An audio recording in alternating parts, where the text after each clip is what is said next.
ಧನುಸ್ಸು ರಾಶಿ ನಿಮಗಿರ್ತಕ್ಕಂಥ ಒಂದು ದೌರ್ಬಲ್ಯ ಅಂತಂದರೆ ಜಗಳ ಮಾಡತಕ್ಕಂಥದ್ದು. ಈ ಜಗಳಗಂಟತನದಿಂದ ನಿಮ್ಮ ಹತ್ತಿರದಲ್ಲಿರ್ತಕ್ಕಂಥವ್ರು ಎಲ್ಲರೂ ಕೂಡ ನಿಮ್ಮಿಂದ ದೂರವಾಗುವಂತಹ ಸಾಧ್ಯತೆಗಳು ಹೆಚ್ಚಾಗಿ ಕಾಣುತ್ತೆ. ಅದು ನಿಮಗೆ ಬೇಕಾ ಅಂತ ಹೇಳಿ ನೀವೇ ಪ್ರಶ್ನೆಯನ್ನು ಮಾಡಿಕೊಳ್ಬೇಕಾಗತ್ತೆ. ಯಾವುದೇ ವಿಚಾರಗಳಿದ್ದರೂ ಕೂಡ ತೆರೆದ ಮನಸ್ಸಿನಿಂದ ಮಾತಾಡ್ತಕ್ಕಂಥದ್ದು ಒಳ್ಳೆಯದು. ಮನಸ್ಸಿನ ಒಳಗೊಂದು ಹೊರಗೊಂದು ಆ ವಿಚಾರಗಳು ಬೇಡ ಅಂತ ಹೇಳಿ ಇಲ್ಲಿ ಹೇಳುವಂಥದ್ದು. ನಿಮ್ಮ ಹತ್ತಿರದವರ ಜೊತೆಯಲ್ಲೇ ನೀವು ದ್ವೇಷವನ್ನು ಸಾಧನೆ ಮಾಡ್ತೀರಿ ಅಂತಹ ದಿವಸ ಇದಾಗಿರುತ್ತೆ. ಅವರು ಮಕ್ಕಳಾಗಿರ್ಬೋದು ಅಥವಾ ಅಣ್ಣ ತಮ್ಮಂದರು ಅಕ್ಕ ತಂಗಿಯರು ಯಾರೇ ಆಗಿರಬಹುದು, ತುಂಬ ಹತ್ತಿರದವ್ರ ಹತ್ರ ಜಗಳವನ್ನು ಮಾಡುವಂತಹ ಸಾಧ್ಯತೆ ಇರುತ್ತೆ. ದ್ವೇಷ ಬೆಳೀತಾ ಹೋಗುತ್ತೆ. ಆ ದ್ವೇಷ ಹೇಗೆ ಅಂತಂದರೆ ಇವತ್ತಿಗಷ್ಟೇ ಸೀಮಿತವಾಗಿರೋದಿಲ್ಲ, ಅದು ಮುಂದುವರ್ಕೊಂಡು ಹೋಗ್ತಕ್ಕಂತಹ ಸಾಧ್ಯತೆಗಳು ಹೆಚ್ಚಾಗಿರುತ್ತೆ. ಹಾಗೆ ಮನೆಯಲ್ಲಿ ಸಂಗ್ರಹ ಮಾಡಿಟ್ಟಂತಹ ಪದಾರ್ಥಗಳಿಂದ ನೀವು ಬೈಗುಳಕ್ಕೊಳಗಾಗ್ತೀರಿ. ಮನೆಯಲ್ಲಿ ಯಾವುದ್ಯಾವುದೋ ಸಂದರ್ಭದಲ್ಲಿ ಬೇಕಾದಷ್ಟು ಪದಾರ್ಥಗಳನ್ನು ತಂದು ಅದನ್ನೆಲ್ಲ ಸ್ಟಾಕ್ ಮಾಡ್ಕೊಂಡಿರ್ತೀರಿ. ಅದನ್ನು ನೋಡಿ ಮನೆಯವರ ಕೋಪಕ್ಕೆ ನೀವು ಒಳಗಾಗಬೇಕಾದಂತಹ ಸಂದರ್ಭ, ಅವರ ಹತ್ರ ಬೈಸ್ಕೊಳ್ಬೇಕಾದಂತಹ ಸಂದರ್ಭ ಇವೆಲ್ಲವೂ ಕೂಡ ಬರುತ್ತೆ. ನಿಮ್ಮಲ್ಲಿ ಯಾವುದೋ ಒಂದು ರೀತಿಯ ವಿಶೇಷವಾದಂತಹ ಕಲೆ ಇದೆ, ಆದರೆ ಅದು ಪ್ರಯೋಜನಕ್ಕೆ ಬರ್ತಾ ಇಲ್ಲ. ಅದಕ್ಕೆ ಕಾರಣ ಏನು ಅಂತಂದರೆ ನಿಮ್ಮ ಸೋಮಾರಿತನ. ನಿಮಗಿರತಕ್ಕಂತಹ ಪ್ರತಿಭೆಯನ್ನು ನೀವು ಹೊರಗಾಕಬೇಕು ಅಂತಂದರೆ ಅದಕ್ಕೆ ಸಂಬಂಧಪಟ್ಟಂತಹ ಚಟುವಟಿಕೆಯಲ್ಲಿ ನೀವು ತೊಡಗಬೇಕು. ಆಗ ಮಾತ್ರ ಅದು ಸಾಫಲ್ಯವನ್ನು ಕಾಣಲಿಕ್ಕೆ ಸಾಧ್ಯ ಆಗುವಂಥದ್ದು. ಇಡೀ ಜೀವನವನ್ನು ಕೇವಲ ಭಾವನಾತ್ಮಕವಾದಂತಹ ವಿಷಯದಲ್ಲೇ ಕಳೆದು ಬಿಡ್ತೀರಿ. ಅದೂ ಕೂಡ ನಿಮಗೆ ಯೋಗವನ್ನು ತರುವಂಥದ್ದಲ್ಲ. ಯಾವುದೇ ವಿಚಾರಗಳನ್ನು ಅರ್ಥ ಮಾಡಿಕೊಂಡು ಮಾತಾಡುವಂಥದ್ದು ಒಳ್ಳೆಯದು. ಅದಿಲ್ಲ ಅಂತಾದರೆ ಅವಮಾನವಾಗುವಂಥದ್ದು. ಇಲ್ಲಿ ಈ ಫಲಗಳನ್ನು ಹೇಳುವಾಗ ಕೆಲವು ವಿಚಾರಗಳು ನಿಮಗೆ ಸೂಚನೆ ಕೊಡ್ತಾ ಇದ್ದಾರಲ್ಲ, ನಮಗೆ ತಿಳುವಳಿಕೆ ಹೇಳ್ತಾ ಇದ್ದಾರಲ್ಲ ಅನ್ನುವಂತಹ ರೀತಿಯಲ್ಲಿ ತೋರ್ಬೋದು. ಇವೆಲ್ಲವೂ ಕೂಡ ಗ್ರಹಗತಿಯನ್ನು ಆಧಾರವಾಗಿಟ್ಟುಕೊಂಡು ತನ್ನಿಮಿತ್ತವಾಗಿ ಸೂಚ್ಯವಾದಂತಹ ವಿಷಯಗಳಾದ್ದರಿಂದ ಅದನ್ನು ನೀವು ಫಲಗಳು ಅಥವಾ ನಿಯಮಗಳು ಅನುಸರಿಸಲೇಬೇಕಾದಂತಹ ಅಂಶಗಳು ಅಂತ ಹೇಳಿ ತಿಳಿಯುವುದರಲ್ಲಿ ಯಾವುದೇ ರೀತಿಯ ಅನುಮಾನವನ್ನು ಇಟ್ಟುಕೊಳ್ಳಬಾರ್ದಂತು. ಹಾಗೆ ಕುಲದೇವತಾ ಆರಾಧನೆಯನ್ನು ಮಾಡಿ ಎಲ್ಲವೂ ಕೂಡ ಶುಭವಾಗಲಿ. ಶುಭಮಸ್ತು. ಮಕರ ರಾಶಿಯವರಿಗೆ ಈ ದಿವಸ ನಿಮ್ಮ ದೊಡ್ಡ ಆಸ್ತಿ ಅಂತ ಹೇಳಿದರೆ ಮಾತು. ಆ ಮಾತು ಹಾಸ್ಯಾಸ್ಪದವಾಗಬಾರ್ದು, ಅದರಿಂದ ಅವಮಾನವಾಗುವಂಥದ್ದು. ಮಾತನ್ನು ಆಡಬೇಕಾದ್ರೆ ಬಹಳ ಯೋಚನೆಯನ್ನು ಮಾಡಿ, ಬಹಳ ಶಿಸ್ತುಬದ್ಧವಾಗಿ, ಗಾಂಭೀರ್ಯವಾಗಿ, ತೂಕವಾದಂತಹ ಮಾತನ್ನಾಡಿದರೆ ನಿಮ್ಮ ಗೌರವ ಎಲ್ಲಿಗೋ ಹೋಗುತ್ತೆ, ಹೆಚ್ಚಾಗುವಂತಹ ಸಾಧ್ಯತೆಗಳು ಇರುತ್ತೆ. ಹಾಗೆ ಮಕ್ಕಳ ಅಭ್ಯುದಯ ಏನಿದೆ ಅದರಿಂದ ನಿಮಗೆ ಉತ್ತಮವಾದಂತಹ ಫಲ, ಪರಿಣಾಮ, ಫಲಿತಾಂಶ ಇವೆಲ್ಲವೂ ಕೂಡ ಸಿಕ್ಕುವಂಥದ್ದು. ಅನಗತ್ಯವಾದಂತಹ ಖರ್ಚು ನಿಮ್ಮನ್ನು ಆವರಿಸ್ತಕ್ಕಂತಹ ದಿವಸ ಇದು ಅಂತ ಹೇಳಬೇಕಾಗತ್ತೆ. ಮಕ್ಕಳ ಬಗ್ಗೆ ಎಚ್ಚರಿಕೆಯನ್ನು ವಹಿಸಿ, ಮಕ್ಕಳಿಗೆ ತೊಂದರೆಯಾಗಬಹುದು ಆ ಸೂಚನೆ ಇದೆ.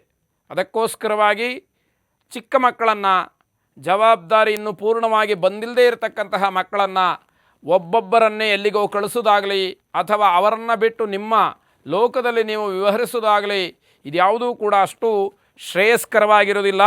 ವಿನಾಕಾರಣ ಪ್ರಯಾಣವನ್ನು ಕೂಡ ನೀವು ಈ ದಿವಸ ತಪ್ಪಿಸಬೇಕಾಗತ್ತೆ ಅಥವಾ ಪ್ರಯಾಣವನ್ನು ಮುಂದೆ ಹಾಕಬೇಕಾಗತ್ತೆ. ಯಾರಿಗೋ ಮಾತನ್ನು ಕೊಟ್ಟು ಆ ಮಾತಿಗೆ ತಪ್ಪುತ್ತೀರಿ ಇವತ್ತು. ಹಾಗಾಗಿ ಬೇರೆಯವರಿಗೆ ಯಾವುದೇ ರೀತಿಯ ಭರವಸೆಯನ್ನು ಕೊಡಲಿಕ್ಕೂ ಕೂಡ ಹೋಗಬಾರ್ದು ಅಂತ ಹೇಳಬೇಕಾಗತ್ತೆ. ಸ್ನೇಹಿತರ ಬೆಳವಣಿಗೆ, ಅವರ ಅಭಿವೃದ್ಧಿ ನಿಮ್ಮ ಮನಸ್ಸಿಗೆ ಸಮಾಧಾನವನ್ನು ಕೊಡುತ್ತೆ. ನನ್ನ ಸ್ನೇಹಿತ ಈ ಮಟ್ಟಕ್ಕೆ ಬೆಳೆದಿದ್ದಾನೆ ಅಂತಕ್ಕಂತಹ ಮಾತು ನಿಮಗೆ ಪ್ರಶಂಸೆಗೆ ಯೋಗ್ಯವಾದಂಥದ್ದಾಗಿರುತ್ತೆ. ಕೌಟುಂಬಿಕವಾದಂತಹ ಕಲಹಕ್ಕೂ ಕೂಡ ಈ ದಿವಸ ಅವಕಾಶ ಇರುತ್ತೆ. ಅಂದರೆ ಮನೆಯಲ್ಲಿ ಜಗಳವಾಗತಕ್ಕಂತಹ ಸಾಧ್ಯತೆಗಳು ಹೆಚ್ಚಾಗಿರುತ್ತೆ. ಅದಕ್ಕೆ ಅವಕಾಶವನ್ನು ಮಾಡಿಕೊಡಬಾರ್ದು ಅಂತಕ್ಕಂಥದ್ದು ಇಲ್ಲಿಯ ಸೂಚನೆ.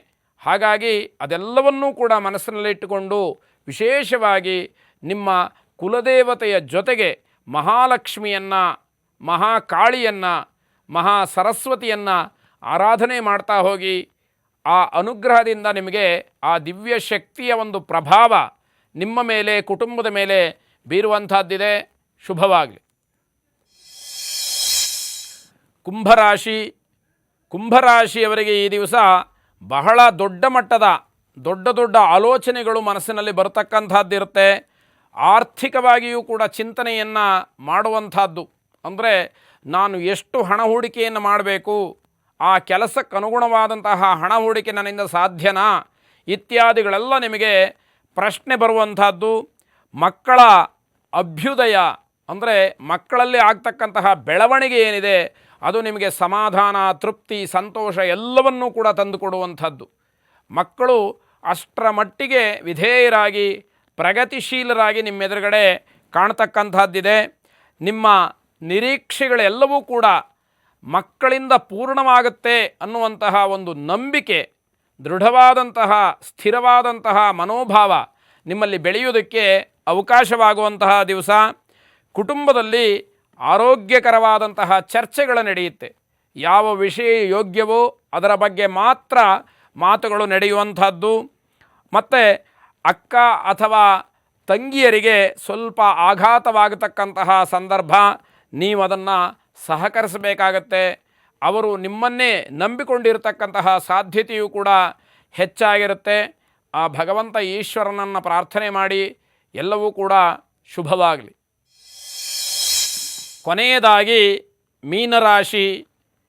ಮೀನರಾಶಿಯವರಿಗೆ ಈ ದಿವಸ ಹಲವಾರು ಸಮಸ್ಯೆಗಳು ಸುತ್ತಿಕೊಳ್ಳುವಂತಹ ದಿವಸ ಅಂತ ಹೇಳಬೇಕು. ನಿಮ್ಮ ಸ್ನೇಹಿತರಾಗ್ಬೋದು, ಬಂಧುಗಳಾಗ್ಬೋದು, ಯಾರೂ ಕೂಡ ನಿಮಗೆ ಸಹಾಯ ಸಹಕಾರ ಏನನ್ನೂ ಕೂಡ ಕೊಡೋದಿಲ್ಲ. ಕಾರಣ ಏನು ಅಂತಂದರೆ ಅದಕ್ಕೆ ನಿಮ್ಮ ಸ್ವಭಾವ. ಎಲ್ಲರ ಮೇಲೂ ಕೋಪವನ್ನು ಮಾಡಿಕೊಳ್ಳುವಂಥದ್ದು, ಅನುಮಾನವನ್ನು ತೋರಿಸ್ತಕ್ಕಂಥದ್ದು, ಈ ರೀತಿ ನಕಾರಾತ್ಮಕವಾದಂತಹ ಹಲವಾರು ಅಂಶಗಳು ನಿಮ್ಮಲ್ಲಿ ಆಳವಾಗಿ ಬೇರೂರಿರ್ತಕ್ಕಂತಹದ್ದೇ ಇದಕ್ಕೆ ಕಾರಣ ಅಂತ ಹೇಳಬೇಕು. ಅದನ್ನು ನೀವು ಪರಿಹಾರ ಮಾಡಿಕೊಂಡ್ರೆ ಎಲ್ಲರೂ ಕೂಡ ನಿಮಗೆ ಹತ್ತಿರ ಆಗ್ತಾರೆ ಎನ್ನುವಂತಹ ಮಾತು. ಸಮಯ ಸಾಧಕರು ಅಂತಕ್ಕಂತಹ ಹಣೆಪಟ್ಟಿಯನ್ನು ಕೂಡ ನಿಮಗೆ ಕಟ್ಟಿಬಿಡ್ತಾರೆ. ಉಪಯೋಗ ಆಗೋದಾದರೆ ಮಾತ್ರ ನಮ್ಮನ್ನು ಇವರು ಮಾತಾಡಿಸ್ತಾರೆ ಅಂತಕ್ಕಂತಹ ಭಾವನೆ ಬೇರೆಯವರಿಗೆ ಬರುತ್ತೆ. ಮನೆಯಲ್ಲಿ ಸಣ್ಣ ಪುಟ್ಟ ವಿಚಾರಗಳಿಗೂ ಕೂಡ ಕಲಹ ಅಂದರೆ ಜಗಳ ಆಗತಕ್ಕಂತಹ ವಾತಾವರಣವನ್ನು ಸೃಷ್ಟಿ ಮಾಡ್ತೀರಿ. ವಿನಾಕಾರಣ ಮನೆಯಿಂದ ಹೊರಗಡೆ ಹೋಗಿ ಹೆಚ್ಚು ಹೊತ್ತು ಸಮಯವನ್ನು ಕಳೀತೀರಿ. ಇದು ಯಾವುದರ ಅವಶ್ಯಕತೆಯೂ ನಿಮಗಿಲ್ಲ, ಆದರೂ ನೀವು ಉದ್ದೇಶಪೂರ್ವಕವಾಗಿ ಹಾಗೆ ಮಾಡ್ತೀರಿ ಅನ್ನತಕ್ಕಂತಹ ವಾತಾವರಣ ಅಲ್ಲಿ ಕಾಣುವಂಥದ್ದು. ನಿಮ್ಮ ಸ್ವಭಾವ ಆಗ್ಬೋದು, ವರ್ತನೆ ಆಗ್ಬೋದು, ಕೋಪ ಆಗ್ಬೋದು, ಇವೆಲ್ಲವೂ ಕೂಡ ಬದಲಾದರೆ ಜನ ನಿಮ್ಮನ್ನು ತುಂಬ ಇಷ್ಟಪಡ್ತಾರೆ. ಯಾಕೆ ಅಂತಂದರೆ ಅಂಥ ವ್ಯಕ್ತಿತ್ವ ನಿಮ್ಮಲ್ಲಿ ಇದೆ. ಅದರ ಜೊತೆಗೆ ಈ ಅವಗುಣಗಳು ಕೂಡ ನಿಮ್ಮನ್ನು ಆವರಿಸ್ಕೊಂಡಿರ್ತಕ್ಕಂತಹದ್ದು ಭಾಳ ಸ್ಫುಟವಾಗಿ ಕಾಣತಕ್ಕಂತಹ ದಿವಸ ಇದು. ಕೈಗೆ ಪೆಟ್ಟು ಬೀಳ್ತಕ್ಕಂಥದ್ದು, ಗಾಯವಾಗತಕ್ಕಂತಹ ಸಾಧ್ಯತೆಗಳಿದೆ. ಎಚ್ಚರಿಕೆಯನ್ನು ವಹಿಸಿ. ಇದು ಯಾವುದೂ ಕೂಡ ನಿಮ್ಮಿಂದಲೇ ಬದಲಾವಣೆಯನ್ನು ಹೊಂದಬೇಕಾದಂತಹದ್ದು ಅಂಶಗಳಾಗಿರೋದ್ರಿಂದ ನೀವೇ ಅದಕ್ಕೆ ಕಾರಣೀಕರ್ತರು ಅಂತ ಹೇಳಿ ತಿಳ್ಕೊಳ್ಬೇಕಾದಂತಹ ಸುಸಂದರ್ಭ ಇದು. ಈಗಲೂ ತಾವು ಬದಲಾಗಲಿಲ್ಲ ಅಂತಾದರೆ ಕಷ್ಟಗಳು ಸ್ವಲ್ಪ ಹೆಚ್ಚಾಗಿ ನಿಮ್ಮನ್ನು ಕಾಡಿಸುವಂತಹದ್ದಿರುತ್ತೆ. ನೀವು ಕುಲದೇವತೆಯನ್ನು ವಿಶೇಷವಾಗಿ ಆರಾಧನೆ ಮಾಡಿ ದುರ್ಗಾಪರಮೇಶ್ವರಿಗೆ ಶರಣು ಹೋಗಿ. ಶುಭವಾಗಲಿ.